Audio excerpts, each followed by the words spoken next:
एक महिला डीएसपी जो अपने ऑफिस में बैठी हुई है, रोज़मर्रा के काम कर रही है, तभी उसके फ़ोन पर उसके पति का फ़ोन आता है जो कि काफ़ी दिनों से उससे अलग रहा करता है।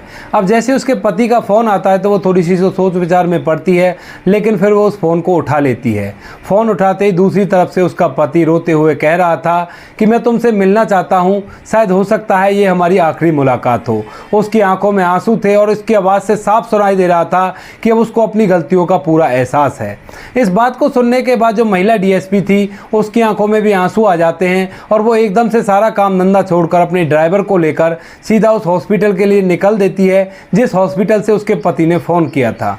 दोस्तों, क्या कारण था जिस वजह से पति पत्नी एक दूसरे से अलग रहा करते थे और उसके पति को ऐसा क्या हुआ था जो वह बोल रहा था कि हो सकता है ये मेरी और आपकी आखिरी मुलाकात हो। पूरी कहानी के बारे में जानने के लिए वीडियो को अंत तक जरूर देखें। ये कहानी है विशाल नाम के लड़के की जो कि कानपुर का रहने वाला है। विशाल जो कि एक सरकारी नौकरी में लगा हुआ है और विशाल का परिवार अच्छी तरह से संपन्न है।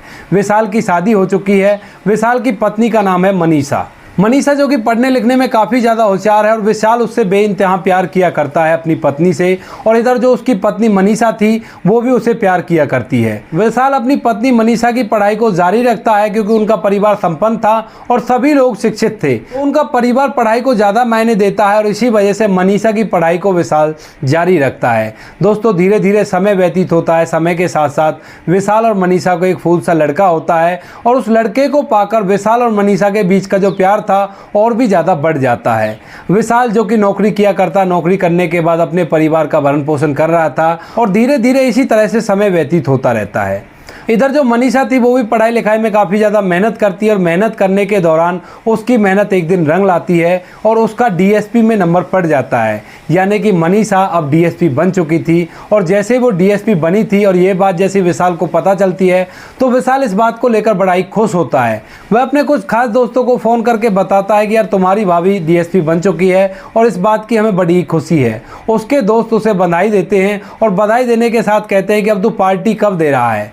उसके बाद विशाल एक दिन तय करता है, उस दिन अपने सभी दोस्तों को बुलाता है और उन्हें पार्टी देने के लिए वहाँ पर बुला लेता है। पार्टी का दिन आता है, सभी दोस्त वहाँ पर इकट्ठा हो जाते हैं और वहाँ पर पार्टी में शराब भी आने वाली थी। अब उसके बाद सभी लोग पहले तो उसे बधाइयाँ देते हैं, कॉन्ग्रेचुलेसन करते हैं कि अच्छा हुआ तुम्हारी पत्नी डीएसपी बन गई है, तुम भी सरकारी नौकर हो और ये बड़ा ही अच्छा रहेगा। उसके बाद सभी लोग पार्टी करने लगते हैं और पार्टी जैसी होती है उन लोगों को नशा चढ़ता है और जैसे ही उन लोगों को नशा चढ़ता है तो एक दोस्त उसका मजाक मजाक में उससे एक बात कह देता है। वो बात विशाल की ज़िंदगी को बदल देती है।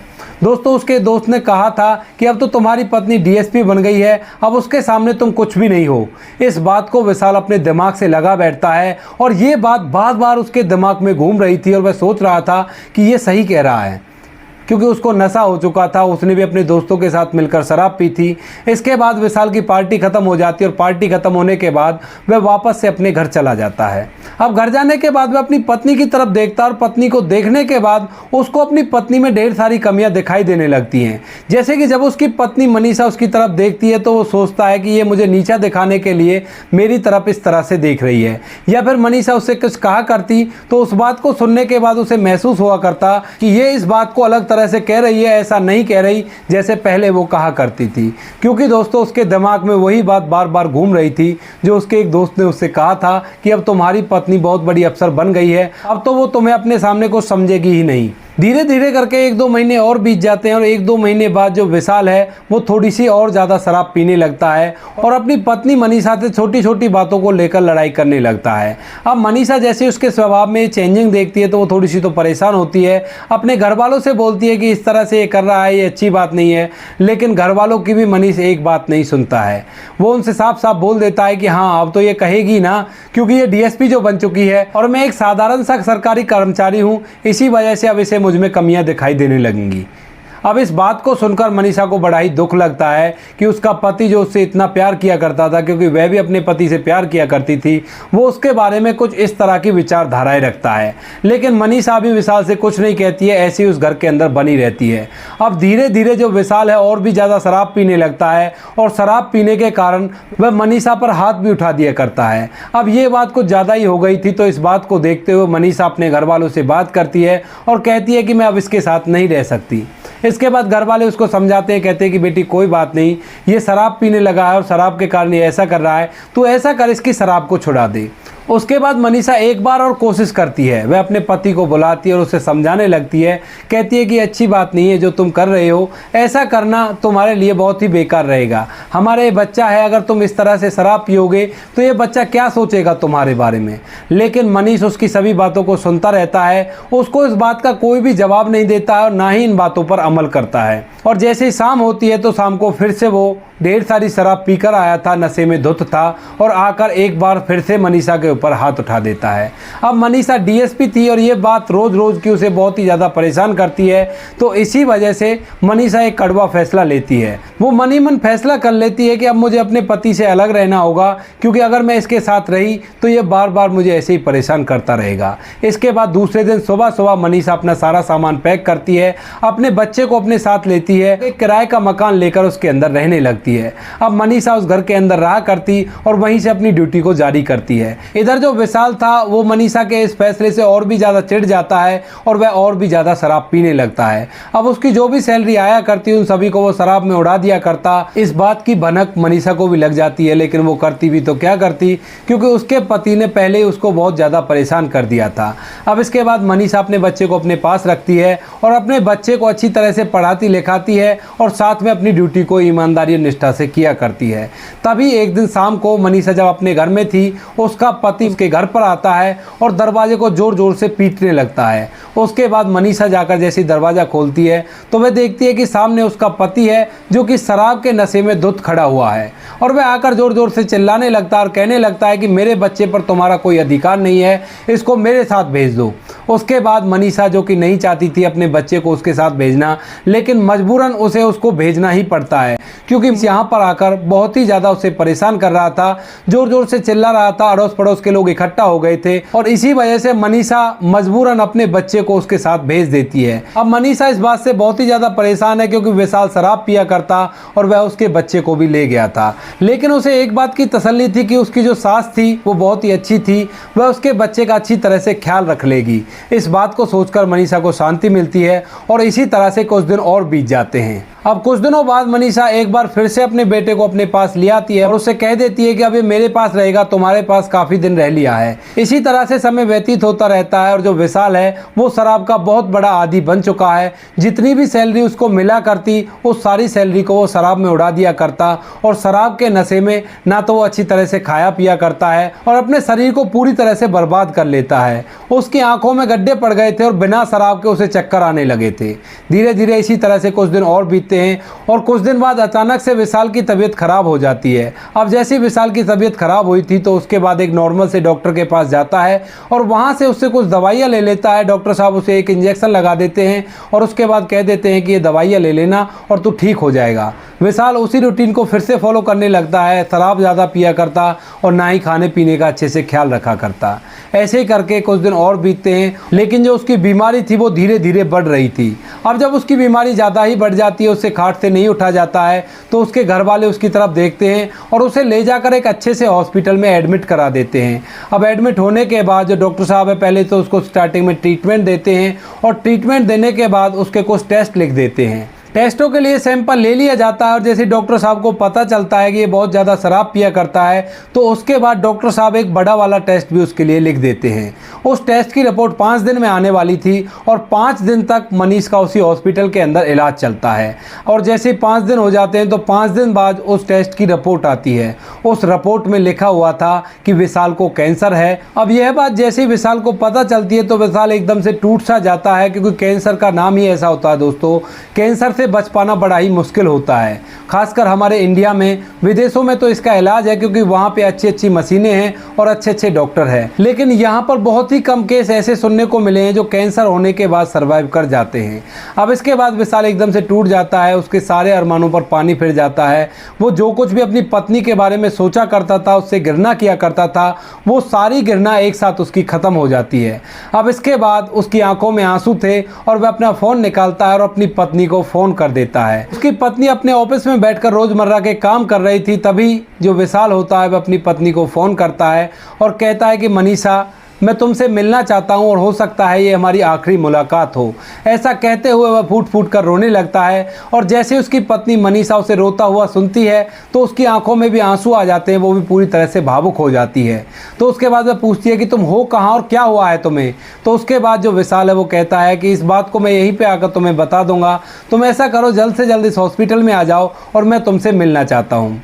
उसके बाद उसकी पत्नी एकदम से अपने ड्राइवर को लेती है और वहाँ पर जो कर्मचारी होते हैं उनसे बोल देती है कि मैं शाम तक आऊँगी, और ऐसा कहकर वो अपने ड्राइवर के साथ सीधा उस हॉस्पिटल में पहुँच जाती है। वहाँ आकर वह रिसेप्शन पर पूछने लगती है अपने पति के बारे में, तो उसे पता चलता है कि उसका जो पति है वो आईसीयू में है, क्योंकि डॉक्टरों ने उसे तुरंत आईसीयू में भर्ती करा दिया था क्योंकि उसकी बीमारी काफ़ी ज़्यादा गंभीर थी। अब मनीषा भागी दौड़ी एकदम से अपने पति के पास आईसीयू में जाने लगती है। जैसे हॉस्पिटल में देखते हैं मनीषा को ड्रेस में, तो वो लोग भी हैरान से हो जाते हैं कि इतनी बड़ी अधिकारी आखिर यहाँ पर क्यों आ रही है।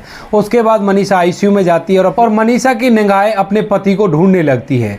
वह इधर उधर देख रही थी, तभी एक बिस्तर पर उसका पति उसे लेटा हुआ मिलता है, जिसको दवाइयां लगाई गई थी और उसकी आंखों में आंसू थे। वह जैसे मनीषा की तरफ देखता है तो हाथ से उसे इशारा करता है।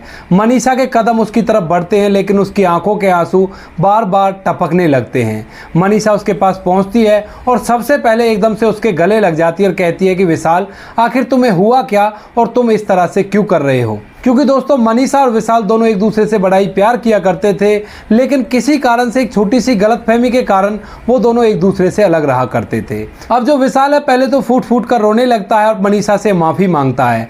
कहता है कि मनीषा, मुझे माफ़ कर दो, मुझसे बहुत बड़ी गलती हो गई, मैंने तुम्हें गलत समझा और इसी गलती के कारण मैं तुमसे अलग हो गया। तो मनीषा उसे शांत कराती है, कहती है कि कोई बात नहीं, जो हुआ सो हुआ, लेकिन तुम ये बताओ अब तुम इस तरह से क्यों कह रहे थे कि शायद ये मेरी आखिरी मुलाकात हो सकती है। उसके बाद जो विशाल है वो मनीषा को पूरी बात बताता है। वह कहता है कि मैं बहुत ज़्यादा शराब पिया करता था और शराब पीने के कारण मुझे कैंसर हो गया है और अब मेरा बच पाना बड़ा ही मुश्किल है। इसके बाद जो मनीषा इस बात को सुनकर फूट फूट कर रोने लगती है और एकदम से अपने पति को गले से लगा लेती है। थोड़ी देर रोने के बाद वो दोबारा से हिम्मत जुटाती है और अपने पति से कहती है कि ऐसा नहीं हो सकता, भगवान इतना निर्दयी नहीं हो सकता है। उसके बाद मनीषा अपने पति को वहीं पर छोड़कर सीधा डॉक्टर के कैबिन में जाती है और डॉक्टर साहब से बात करने लगती है। कहती है कि डॉक्टर साहब, मेरे पति को क्या हुआ है और क्या इनकी बीमारी का कोई इलाज है। तो उसके बाद डॉक्टर साहब उसे बताते हैं कि तुम्हारे पति को कैंसर हुआ है और इसका इलाज तो है, लेकिन उसमें काफ़ी ज़्यादा खर्चा आ जाएगा और पैसा खर्च होने के बाद भी उम्मीद 20% ही होती है। अब उसके बाद मनीषा डॉक्टर साहब से कहती है कि कोई दिक्कत नहीं, उम्मीद चाहे 20% हो या 1% हो, अगर 1% भी चांस होंगे तो भी मैं अपने पति का इलाज करवाऊंगी, चाहे इसके लिए मुझे कितना ही खर्चा करना पड़े। उसके बाद डॉक्टर साहब कहता है कि इसके लिए आपको बड़े हॉस्पिटल में जाना पड़ेगा और वहीं पर रहकर इलाज करवाना पड़ेगा। इसके बाद मनीषा फौरन से 3-4 लाख रुपयों का इंतजाम करती है और अपने पति को एक एम्बुलेंस में बैठाती है और उसके साथ बैठकर सीधा उस बड़े हॉस्पिटल में पहुंच जाती है। वहां जाने के बाद सबसे पहले वो अपने ऑफिस में फ़ोन करती है और उन लोगों को बताती है कि मेरे पति की तबीयत बहुत ज़्यादा खराब है और हो सकता है अब मैं 1-2 महीने छुट्टी पर ही रहूँ। इसके बाद जो मनीषा होती है वह अपने पति के इलाज के लिए उस डॉक्टर साहब के पास जाती है और डॉक्टर साहब को पूरी रिपोर्ट दिखाती है। रिपोर्ट देखने के बाद डॉक्टर साहब एक और चेकअप करने के लिए बोलते हैं और कहते हैं कि इस चेकअप के बाद ही हम बता सकते हैं कि हम इनको ठीक कर पाएंगे या नहीं। उसके बाद डॉक्टर साहब उस चेकअप को करते हैं। उसका जैसे रिजल्ट आता है, रिजल्ट आने के बाद जो रिपोर्ट आती है, रिपोर्टों को देखने के बाद डॉक्टर साहब मनीषा से कहते हैं कि इनके लिए हमें एक इंजेक्शन लगाना पड़ेगा। अगर उस इंजेक्शन को लगने के बाद 24 घंटे तक ये सर्वाइव कर गया और इसकी हालत में कोई सुधार आया तो हम इसे बचा लेंगे, वरना कहना बड़ा मुश्किल है। इस बात को सुनने के बाद जो मनीषा है वो एग्री हो जाती है उस इंजेक्शन को लगवाने के लिए और उस दवाई को लगाने के बाद 12 घंटे तक वह आसानी से सर्वाइव कर जाता है और चांस पॉजिटिव ही जा रहा था। धीरे धीरे 24 घंटे भी हो जाते हैं और 24 घंटे में उसकी हालत में बहुत ज़्यादा सुधार हो जाता है। अब जैसे ही डॉक्टर साहब इस चीज़ को देखते हैं तो एकदम से मनीषा से हामी भर लेते हैं। कहते हैं कि पैसा तो लगेगा लेकिन आपके पति की जान हम बचा लेंगे। उसके बाद जो मनीषा वो कह देती है कि पैसों की चिंता आप मत करो, जितना भी पैसा खर्च हो जाए मैं अपने पति के लिए खर्च करूंगी और आप केवल इसकी जान बचा दीजिए। उसके बाद ये बात जैसे ही विशाल को पता चलती है तो वह अपनी पत्नी से पहले तो मना करता है। कहता है कि ये कैंसर है, डॉक्टर साहब हमारे पैसों को लूट लेंगे और उसके बाद भी मैं ठीक नहीं हो पाऊंगा, तुम ऐसा मत करो, तुम यहाँ से चली जाओ। लेकिन जो मनीषा है उसकी आंखों में आंसू थे, वो अपने पति को समझाती है। कहती है कि विशाल, हम चाहे एक दूसरे से अलग रहे हों, चाहे हमारे बीच में जो कुछ भी हुआ हो, लेकिन मैं आज भी तुमसे उतना ही प्यार करती हूँ जितना कि मैं पहले किया करती थी। इस बात को सुनने के बाद एक बार फिर से पति पत्नी भावुक हो जाते हैं और फूट फूट कर रोने लगते हैं। इसके बाद मनीषा उसके इलाज को चलवाती है, प्रॉपर तरीके से इलाज चलता है और जैसे ही उसका इलाज चलता है धीरे धीरे 1-2 महीने में जो विशाल है वो एकदम से स्वस्थ हो जाता है। अब स्वस्थ होने के बाद कुछ दिनों तक उसकी दवाई चलनी थी और इतने दिन वो हॉस्पिटल में रहा था, इतने दिनों में उसकी शराब की लत भी छूट गई थी। दोस्तों इसके बाद विशाल और मनीषा दोनों एक दूसरे के साथ रहा करते हैं। विशाल अपनी ड्यूटी को अच्छी तरह से किया करता है, इधर जो मनीषा थी वह भी उसका अच्छी तरह से ख्याल रखा करती है, उसको टाइम पर दवाइयाँ दिया करती है और अपनी ड्यूटी को भी टाइम से किया करती है। उनका बेटा भी उन दोनों के साथ रहता है, उसको भी माता पिता दोनों का प्यार एक साथ में मिल जाएगा। दोस्तों आज के समय में विशाल और मनीषा दोनों एक दूसरे के साथ अच्छी तरह से रहा करते हैं, दोनों अच्छा कमाया करते हैं, उनका बेटा अच्छे से स्कूल में एजुकेशन ले रहा है। दोस्तों ये थी कहानी विशाल और मनीषा की। आप क्या कहना चाहते हो विशाल के बारे में और क्या कहना चाहते हो मनीषा के बारे में? आपकी जो भी राय है कमेंट सेक्शन में लिख सकते हो, लोगों के साथ शेयर कर सकते हो। दोस्तों इन कहानियों को सुनाने का उद्देश्य किसी को परेशान करना बिल्कुल भी नहीं है। यह कहानी आपको इसलिए सुनाई जाती है ताकि आप लोग इनमें से कुछ ना कुछ सीख सको और अपने जीवन में उस चीज़ को अप्लाई कर सको। जैसे कि इस कहानी में विशाल ने जो अपने दोस्त की बात पर गौर किया था वो उसे नहीं करना चाहिए था। अगर वो ऐसा नहीं करता तो उनका जीवन बड़ी अच्छी तरह से व्यतीत होता और उनको ये दिन नहीं देखना पड़ता। क्योंकि वो अपने दोस्त की बात पर गौर नहीं करता तो शायद हो सकता है उसे कैंसर भी नहीं होता और उसके इतने बुरे दिन नहीं आते। बाकी मिलते हैं किसी नेक्स्ट वीडियो नए टॉपिक के साथ, तब तक के लिए जय हिंद, जय भारत, जय हिंदुस्तान।